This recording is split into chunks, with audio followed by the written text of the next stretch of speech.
Ah, Hollywood, the land of dreams, deals, and the occasional disaster disguised as destiny.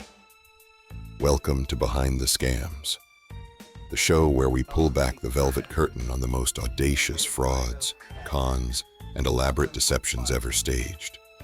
I'm Miles, your omnipresent announcer, guiding you through the smoke, mirrors, and misplaced trust that fuel these unbelievable stories. Tonight's tale has it all: flashing cameras, forged invoices, and a producer who could sell sand in the desert and get investors to thank him for the opportunity. His name? David Ozer. A man who climbed the Hollywood ladder, one false promise at a time, leaving a trail of dazzled victims, empty bank accounts, and shattered illusions in his wake. So take your seats, silence your phones, and prepare for the feature presentation. Because in this episode of Behind the Scams, the only thing more unbelievable than the pitch was the con itself. Welcome to Behind the Scams, the show where we pull back the curtain on the most audacious frauds, cons, and, well, scams. I'm Sue. Behind the Scams is part of the SOS Media Network, produced by Stamp Out Scams, Inc. And I'm Nick. And today, Sue, we are diving headfirst into the glitz, the glamour, and the grime of Hollywood. Oh, I love a good Hollywood story. It's always bigger, isn't it? The stakes, the personalities, the egos. Everything is just magnified. And it's a world built on dreams, Sue, which also means it's fertile ground for nightmares. That's the perfect way to put it. For every star on the Walk of Fame, there are 1,000 stories of people who got burned trying to make it. And the people holding the matches often look like they're holding a golden ticket. Exactly. And the person at the center of our story today is a producer named David Ozer. And on the surface, this guy was the real deal. Right. Not some fly-by-night operator. He had the resume, the connections. He had, as they say in the biz, juice. A whole lot of juice. But underneath that shiny Hollywood veneer was a web of lies, impersonations, and straight up theft that is, honestly, it's kind of breathtaking in its scope. You really have to have a built-in baloney detector to survive in that town, don't you? It has to be finely tuned, constantly scanning, because the most dangerous people aren't the ones who look shady. They're the ones who look like they belong. And that's David Ozer in a nutshell. He didn't just look like he belonged, he looked like he owned a room. So we're talking about more than just one bad deal here. Oh, so much more. We're talking about fake invoices, impersonating investors over burner phones, conning a retired FBI agent, and it might even be a family tradition. A family tradition. Okay, now I'm hooked. Right? So buckle up, because this is the story of David Ozer, the Hollywood producer who scammed his way through Tinseltown. So to really get this, you have to understand who David Ozer appeared to be. The persona is key in these stories. Yeah, I mean, how many people did he fool? So many that they're still counting. Industry veterans, newcomers, writers, investors, even, as we'll see, an FBI agent. He had an answer for everything and a smile that made you want to believe it. That's the true art of the con, isn't it? Making the mark feel like they're in on a secret, not that they're the one being kept in the dark. The persona was everything. By all Hollywood metrics, this guy was a success. He followed his dad, Marty Ozer, into the business, started in radio ad sales, which is a classic, a classic grind. Cutting your teeth? Totally, and he climbed the ladder. He was an account exec at 20th Century Fox. He did stints at Starz Media, Sony Pictures Television. These are not small names. No, that's the big leagues. So he was a legitimate executive. He wasn't just some guy with a business card. 100%. And people who knew him said he was just incredibly charismatic. A little nerdy maybe, but smooth. He'd tell you about his successes, but not in that, brash Hollywood way. It was confident, but he wore it lightly. The kind of guy you'd trust. He's not puffing his chest out. He's just successful. It seems effortless. That's the word. He was the guy who could get you a meeting anywhere. He knew people at the big agencies, development execs. He could make things happen, or at least that's what everyone thought. He made them feel like partners in his success, right up until the moment they realized they were just fuel for his fire. Okay, so you have this picture of a super successful, connected producer. Where does it all start to go wrong? I can only imagine that some of his victims felt foolish afterward. Of course, but they shouldn't. He didn't just fool people with words, he had the resume to back it up. His entire career was constructed to look like a ladder of success, with each rung making him seem more trustworthy than the last. He weaponized his own credibility. It's a chilling thought. Using a lifetime of legitimate work as the perfect cover for a series of elaborate crimes, that's precisely what makes this type of scam so ruthless and so dangerous. It's not a stranger on the internet asking for your bank details. It's someone who has painstakingly built a reputation, a career that serves as the ultimate camouflage. His LinkedIn profile wasn't a lie. It was the most effective tool in his arsenal. Each prestigious company, each successful project wasn't just a career move for him. It was an investment in his future ability to deceive. And when you're in that environment, surrounded by dreamers and risk takers, a healthy dose of skepticism can look like cynicism. You want to believe. People wanted to believe in David Ozer because his success story was the kind of story Hollywood loves to tell about itself. The tragedy is that his story was a complete work of fiction. So when we talk about this story, it is a bombshell. It starts in mid-2024, and it seems to come out of absolutely nowhere. Suddenly, this 59-year-old producer is hit with a civil suit, and then a federal indictment. One that sent shockwaves through the industry, because if a guy like Ozer with his connections and history could be doing this, who else could be?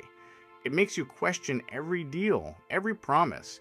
It's a poison that seeps into the well of trust that the entire industry relies on. Wow, federal. That's a big jump from a civil suit. A huge jump. And it's over one of his own shows, a supernatural series called Safe Haven.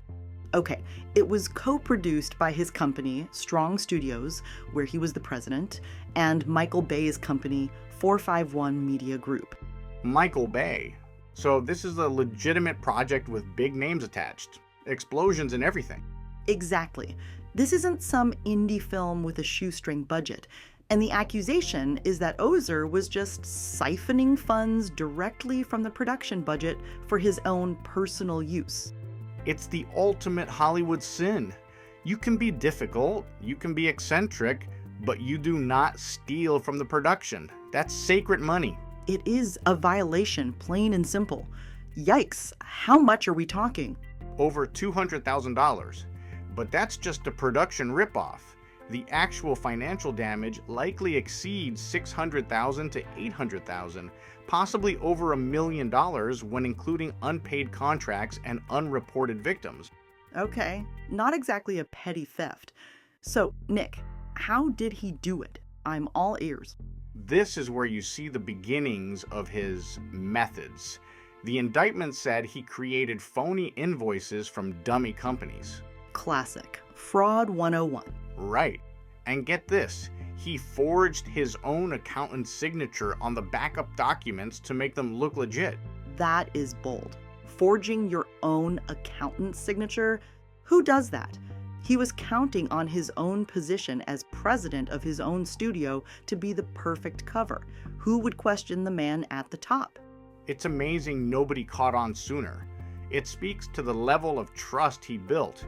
People don't double-check the work of someone they believe to be a pillar of the community. He exploited that trust to its absolute limit. It's a perfect storm. An industry primed for belief meets a man whose entire career is a performance of trustworthiness. The victims weren't foolish. They were playing by the rules of a game Ozer had already rigged. It's an entire ecosystem that inadvertently enables predators like Ozer. The constant churn of projects, the reliance on networking and personal connections over formal due diligence. In many industries, you'd have auditors and compliance officers reviewing a $200,000 invoice. In Hollywood, If it comes from a trusted producer, it often gets a pass. And because he emailed these fake documents, that's the key. He emailed them. So they cross state lines digitally, and boom, it becomes a federal crime. Interstate wire fraud. And that's what brought the feds in. That's what opened the door. And believe me, once that door was open, a lot of skeletons were about to come tumbling out. This embezzlement, this was just the beginning of his troubles. And the accountant must have been horrified to find out his name was literally being used to commit a crime. It's a professional nightmare. Your reputation is your currency, and he just stole it. So this news breaks, and I imagine the phones start ringing all over Hollywood. Instantly, everyone who's in business with David Ozer is in a sudden panic, because speed is everything in that business. Opportunity is fleeting. If you spend weeks verifying everything, the deal might disappear. Ozer knew this and exploited it perfectly. He created a sense of urgency around his fraudulent deals, pushing people to commit before their rational brain could catch up with their ambition. And one of those people was a screenwriter who's referred to in the case as Cece. Okay, Cece. So back in January 2024, Cece had given Ozer $30,000. It was supposed to be a short-term bridge loan. Uh-oh. I don't like the sound of bridge loan in a scam story. It never ends well. It really doesn't. Ozer told him the money was to help lock in an actor for a different crime series called Endangered. And in return for this $30,000, Cece was promised an executive producer credit and he'd get $40,000 back. When? Within 4 weeks. Wow. An EP credit and a 33% return in a month?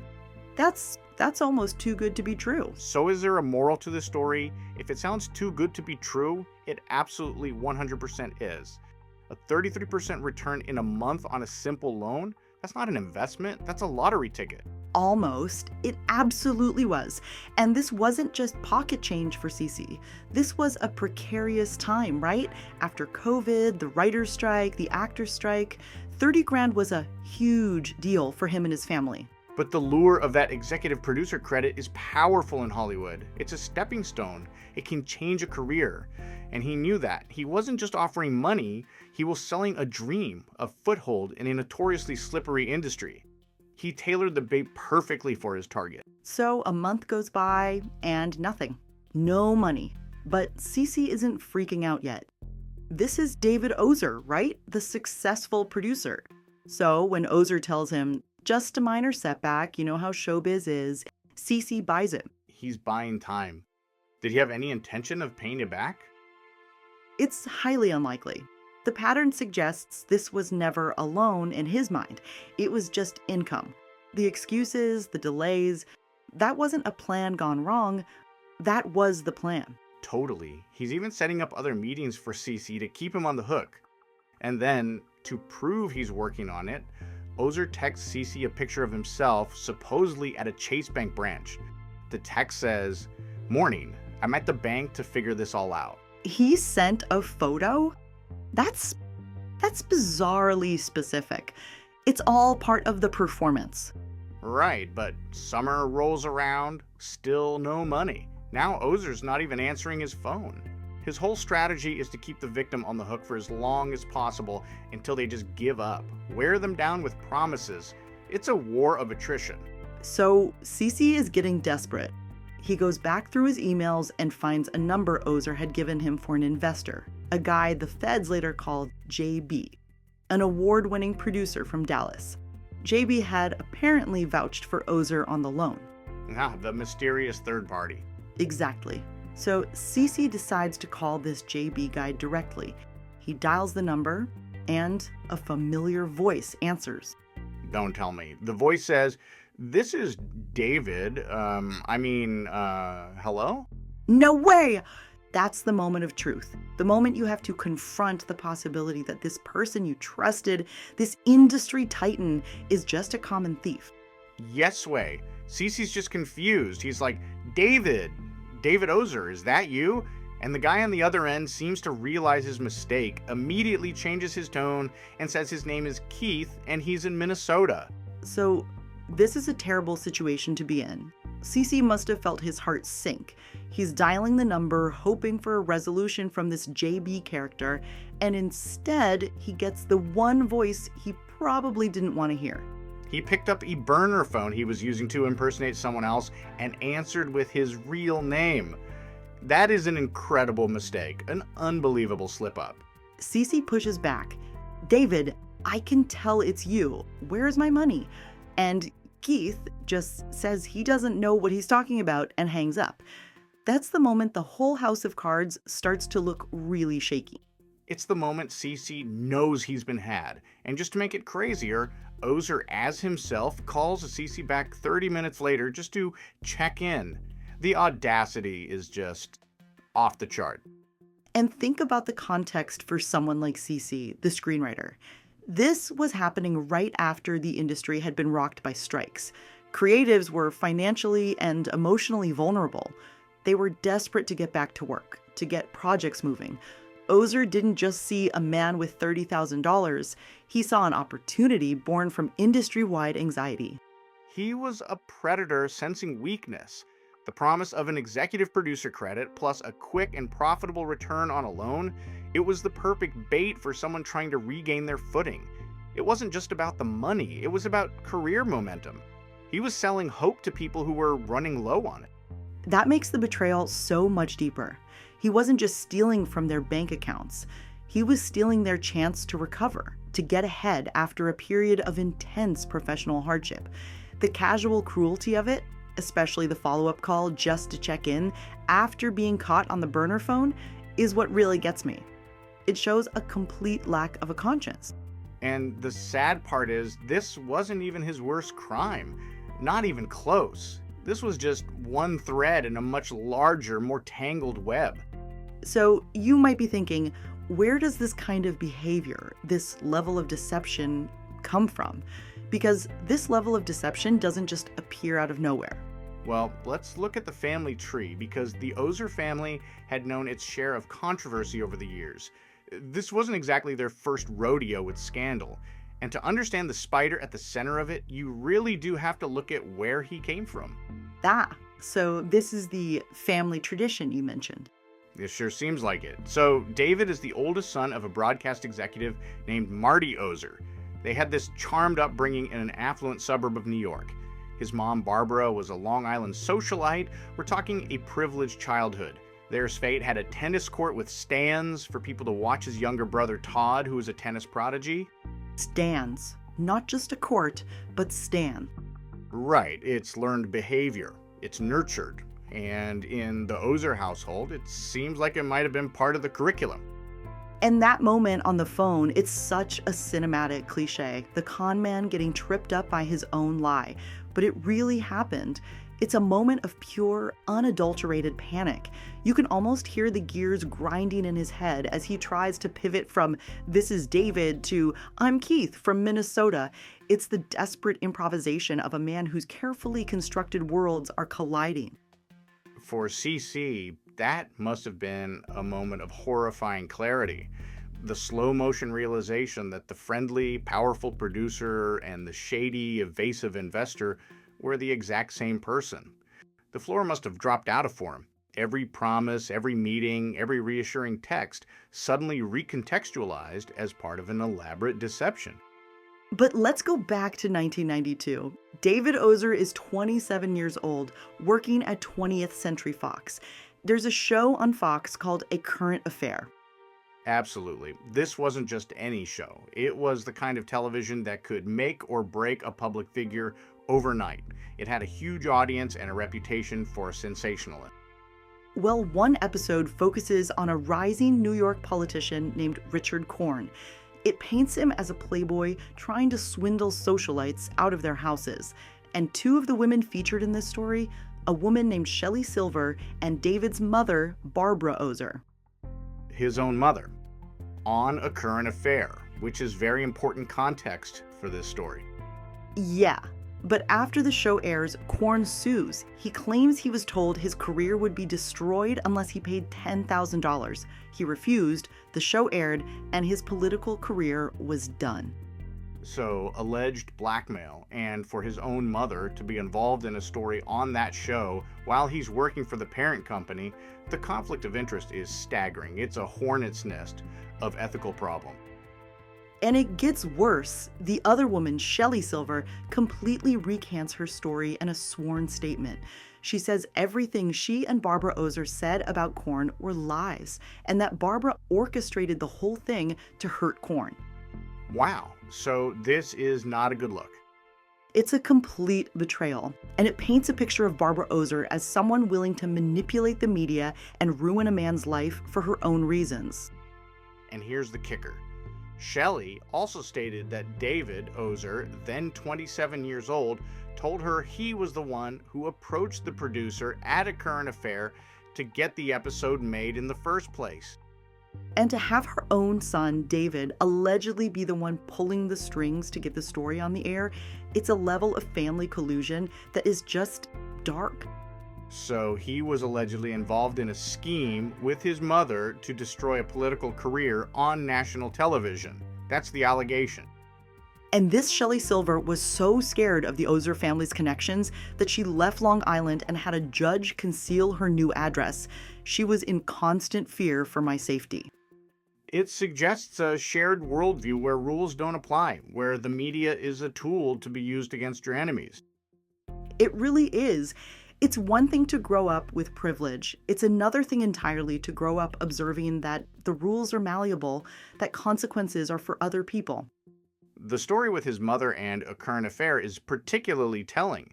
He learns at a young age that the media isn't for reporting truth, it's a weapon to be wielded, and that your family's influence and power can protect you. When Shelley Silver, the witness, becomes so terrified, she has to go into hiding. What message does that send to a young, impressionable David? It teaches him that intimidation works. It normalizes a level of ruthlessness that most people would find horrifying. That is a dark family story. What about the dad, Marty? Well, he wasn't mentioned in that scheme, but he didn't avoid trouble entirely. Much later, in 2018, he was removed from his gig as executive director of the Ronald McDonald House Charities in Reno, amid allegations of sexual harassment and financial misconduct. Good grief. It's particularly damning when you consider the organization. The Ronald McDonald House is supposed to be a beacon of hope for families with sick children. To have that kind of scandal erupt there is just awful. It is. And when you add in the father's own scandal later in life, it cements this idea that maintaining the appearance of respectability is all that matters. The charity work, the successful career, it's all a facade if underneath you're engaging in misconduct. David didn't just learn how to lie, he learned how to build the perfect, most respectable looking house to hide the lies in. So there's a definite pattern of, let's call it, questionable behavior surrounding the family. A very clear one. The apple doesn't fall far from the tree, as they say. It provides a kind of psychological blueprint for his own future behavior. And you'd think that a current affair thing would hamper David's career, right? You would think. Nope. He just kept rising. He became president of IDW Entertainment, oversaw hit shows like Winona Earp and Dirk Gently's Holistic Detective Agency. Then he founded another company, Landmark Studio Group, where he produced a Nicolas Cage movie, Willy's Wonderland. He just kept failing upwards, or maybe scamming upwards. He was Teflon. Nothing stuck. And this is when his web of lies just gets wider and more tangled, I assume. Deeply tangled. He was juggling multiple cons at once, using the credibility from his legitimate projects to lure in victims for his fraudulent ones. It's a classic Ponzi-like mindset, always needing new money to cover old lies. Exactly. The pattern of deception we saw with CC just repeated itself over and over with different people. Take Ross Meyerson, an Emmy-winning casting director. Ozer convinced him to quit his own successful business and join Strong Studios as an executive VP. Let me guess. The money never came. Never saw the salary or the signing bonus he was promised. Instead, according to Meyerson's lawsuit, Ozer just fed him a battery of lies as to why payment was delayed. It was a story a lot of people were hearing. And people like Ross Meyerson paid the price, leaving a stable career for a complete fabrication. It's a devastating betrayal of professional trust. He didn't just steal money, he stole careers, opportunities, and people's sense of security. And what was that story? What was the pattern? It was a script he followed almost to the letter. If he owed you money, he'd promise payment was coming immediately. When it didn't show up, he'd vow to wire it. When the wire didn't happen, he'd say, "Oh, it must be a problem at your bank." Always deflecting blame. Every single time. Then he'd say, "Oh, it's a problem on my end. New account, but it's resolved now. Wire's on its way." Then when that failed, it was, "Oh, the company was supposed to cover that. I'll call and rip somebody a new one." It was always someone else's fault. That must have been infuriating for people. One victim told the reporter she finally said, "Forget the wire, just mail me a certified check." Ozer text back, "Great idea." The next day, he sends her a FedEx tracking number. And the package never appeared. Never even entered the FedEx system. She complained, and he sent her a picture of the box he claimed he'd sent. Proof. See? It must be FedEx's fault. The lies just never stopped. The amount of energy it must have taken to keep all these stories straight is mind-boggling. Separate phones, faked email accounts, phony tracking numbers. It's a full-time job just managing the deception. So he's running these cons on writers, casting directors, people inside the industry, but then he gets even more ambitious. Yes. Then there was a time he tried to pull the wool over the eyes of a former FBI agent. You can't make this stuff up. An FBI agent? Or retired one, but still. So in 2022, Ozer meets an investor named Robert Roshman. Roshman tells Ozer he should talk to his buddy, David Ozer, the retired agent, who has a ton of great stories. And Ozer sees dollar signs. Of course, he thinks it'll make a great movie. And Ozer stories are legit. Years of undercover work infiltrating a Colombian drug ring. So Ozer says they need a strong writer, which will cost $125,000 for development money. But that was never the point, was it? The con itself was the project. Exactly. Okay, so they need to raise the cash. Right, so Roshman and Ozer, the investor, agree to split it. They each put in $62.5 grand. They even set up a meeting in LA with a real established writer named Terry Matalas, who worked on Star Trek Picard. So far, so good. It looks like a real project. It does. They have a great meeting. Everyone's enthusiastic. Roshman and Ozer assume more meetings will follow, to actually tell the writer all these stories. But Ozer just tells them Matalas is already hard at work. He keeps giving them updates. He's making good progress. He's already 60 pages in. It's great. But they'd only met with him once, for an hour and a half. Exactly. They question how he could write so much. And Ozer just says, "You don't understand how writers work. It's the process." Months go by with these fake updates. So finally, Ozer, the ex-FBI agent, decides to do some investigating of his own. He calls Matalas directly, asks him how the script is going, and he's met with just stunned silence. Matalas says, "I haven't heard a word from Ozer since our meeting. He never paid me, so I assumed the deal was dead." So Ozer just took the money. He took Roshman's 62 grand and never paid the writer. And that must have been a gut-wrenching call for Ozer to make. Here's his project based on his life's work, his legacy, and he discovers it's all been a sham. The money is gone and not a single page has been written. The irony is intense. An FBI agent, whose job was to uncover deception, finds himself the victim of a Hollywood conman. It just proves that anyone, no matter how well trained or skeptical, can be taken in by a master manipulator. Correct. And when they confront him, furious, what does he do?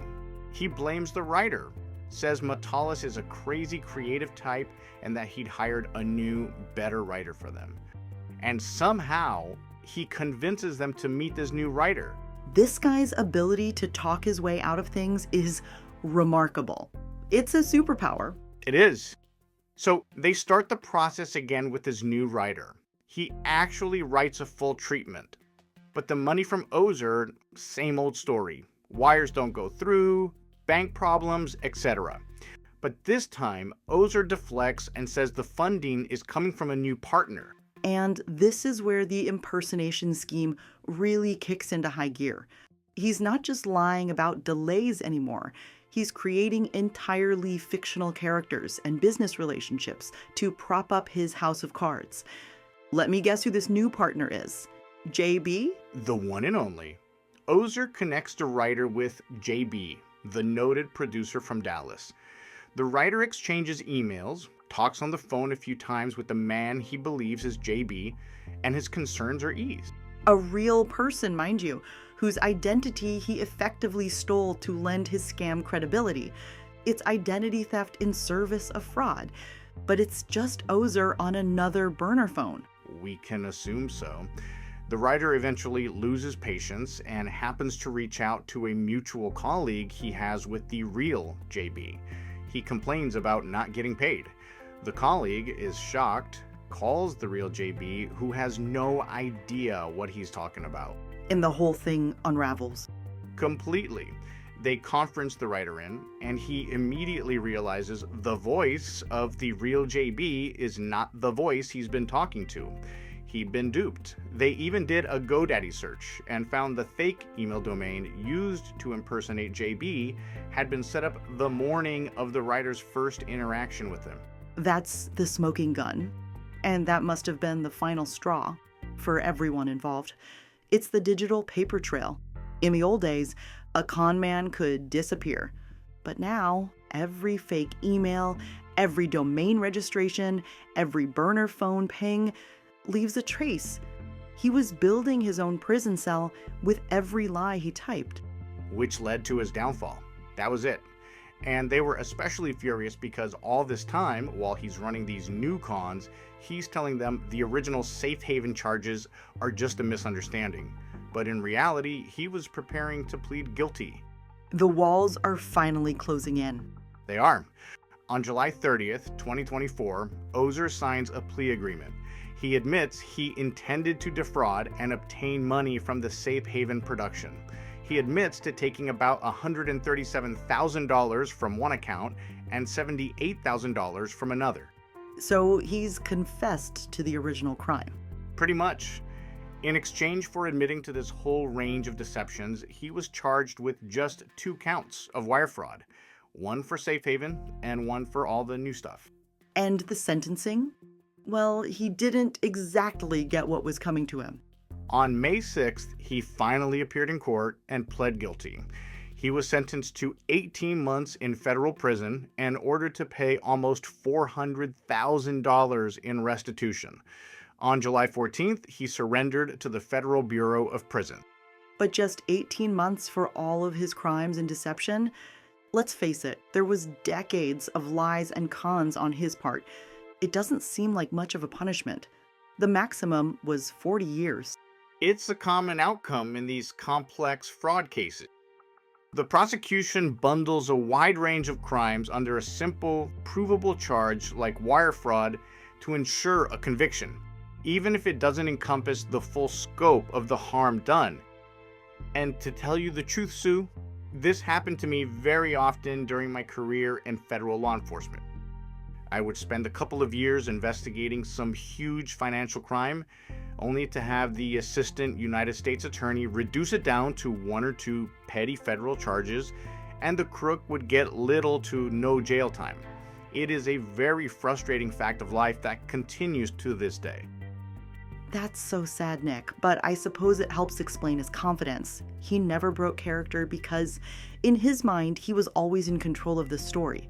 The slip-up with the burner phone, answering with his own name, must have been a terrifying moment for him, a crack in the fourth wall of his own production. And what's his reaction? He doesn't confess. He doubles down, invents a new character named Keith from Minnesota on the spot. The compulsion to lie, to obfuscate, was so ingrained that it was his first and only instinct, even when caught red-handed. It's truly the mark of a career con artist. So, while it feels like he got away with a lighter sentence, it was probably the most efficient way for the justice system to handle it. Exactly, they secured the conviction and the restitution order, even if the jail time seems short for a lifetime of deception. It doesn't feel like much, and that restitution, it doesn't even begin to cover everyone. So many people who claimed to be victims weren't included in the federal case. That second writer on the FBI project never saw a dime. The comedian Carrie Caravas was never paid for a special that's still streaming. Ross Meyerson, the casting director, never saw most of the money he was promised. So the true financial damage is probably much higher. Almost certainly. A few grand here, tens of thousands there. It's incalculable. And there's little evidence he's been humbled by any of this. What do you mean? Even after his plea deal, he was allegedly telling these bizarre, conflicting stories to explain his problems. He told one producer he stole the safe haven money because he was being blackmailed by a prostitute he ordered online. What? He told another group of people on a Zoom call this tearful story about a woman from Tinder who lured him to Vegas and was blackmailing him. But when they asked him why he paid the blackmailer, if she'd already sent damning emails to his wife and kids, he had no answer. The lies just never stopped, even when there was no escape. And the stories don't even make sense. They're full of holes. He's not even a good liar at the end. It's the final act of a narcissist. He can't accept responsibility, so he has to invent these elaborate, sordid tales to paint himself as a victim. It's a desperate attempt to salvage some shred of sympathy, even after he's confessed, because the lies aren't for the audience anymore. They're for himself. It's the only way he can process his own downfall by creating a fiction where he was the one who was wronged. This is a big problem. Never. One victim said every conversation with him was filled with kernels of deceit. He just couldn't tell the truth. And now he's serving his sentence at FCI Otisville in New York, inmate number 3626641-511. He'll be locked up until late 2026. And the disrespect to the FBI agent David Billetier is just astounding. Here is a man whose entire career was about navigating deception and danger, whose life story was deemed worthy of a major motion picture. Ozer didn't see a respected lawman, he saw a mark and a source of intellectual property to dangle in front of other investors. It's the ultimate con man's hubris, to believe you can outsmart someone who is professionally trained to spot liars. But Ozer wasn't trying to beat him at his own game. He was relying on the fact that they were in his world now, the world of Hollywood, where Billetier was the novice. He used his home field advantage to blind a man who was used to seeing everything. Maybe the most severe consequence for him won't be the jail time, but the reputational damage.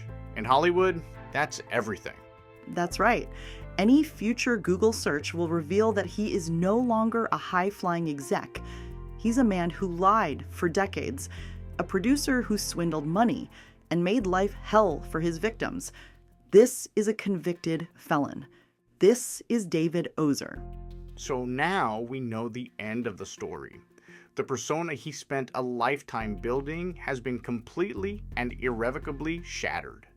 The charisma's gone, the connections are severed, and all that's left is the truth of his actions. A cautionary tale for anyone in a business built on trust and relationships. In the end, the story he produced was his own downfall.